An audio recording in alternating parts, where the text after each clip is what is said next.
Je vais peut-être parler de deux choses uniquement sur ce qu'on parle de manifestation des dons spirituels, la parole de connaissance, la parole de sagesse, le discernement des esprits, la prophétie et autres. Je n'aimerais pas parler de comment elles se manifestent, mais j'aimerais parler des secrets qui peuvent vous permettre de vous prédisposer à les recevoir. La première chose que j'aimerais déjà vous dire, c'est l'intercession. L'intercession est le berceau, docteur, c'est le berceau dans lequel Dieu parle à ceux qui doivent communiquer sa pensée. Regardez avec moi, Dieu a dit à Moïse, il lui a dit, je te parlerai du haut du propitiatoire, dans le lieu très saint. Et regardez avec moi, l'étape qui venait juste avant le lieu très saint, c'est ce qu'on appelait l'autel des parfums. Et on parle des parfums qui sont les prières des justes, qu'ils font monter au niveau des cieux. L'étape qui vient avant l'étape de la voix de Dieu, c'est l'étape de la prière. Dieu ne peut pas vous parler sur des gens que vous n'aimez pas.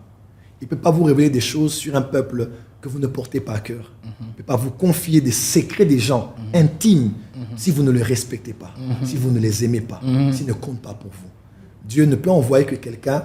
Regardez par exemple dans Job 33, quand on parle de l'homme, Dieu parle tantôt d'une manière ou d'une autre. À la fin, on dit, mais s'il se trouve parmi eux un ange, un intercesseur, qui enseigne aux hommes la voie à suivre, qu'est-ce que Dieu dit? Dieu dit à l'ange intercesseur, va et dis à cet homme, j'ai trouvé une rançon. En d'autres termes, c'est l'ange qui intercède qui a été éligible à être envoyé pour apporter le salut à cet homme. Ne peuvent être envoyés que ceux qui ont intercédé.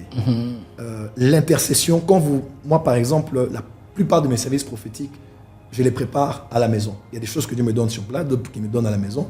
Aujourd'hui déjà, j'avais capté quelque chose sur quelqu'un qui était là, mais je l'ai eu avant, parce que je priais. Seigneur, je vais aller, je ne connais pas ces gens.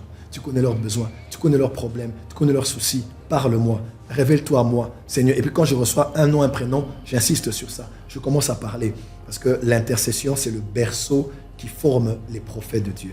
Au ciel, actuellement, il n'y a que deux offices. Ici, nous prêchons la parole. Mais au ciel, il y a Jésus qui est à la droite du Père, qui intercède pour nous. Et il y a aussi les anges qui sont en train d'adorer. Parce que ce sont des offices éternels. Il y a un seul médiateur entre Dieu et les hommes, c'est Jésus-Christ homme.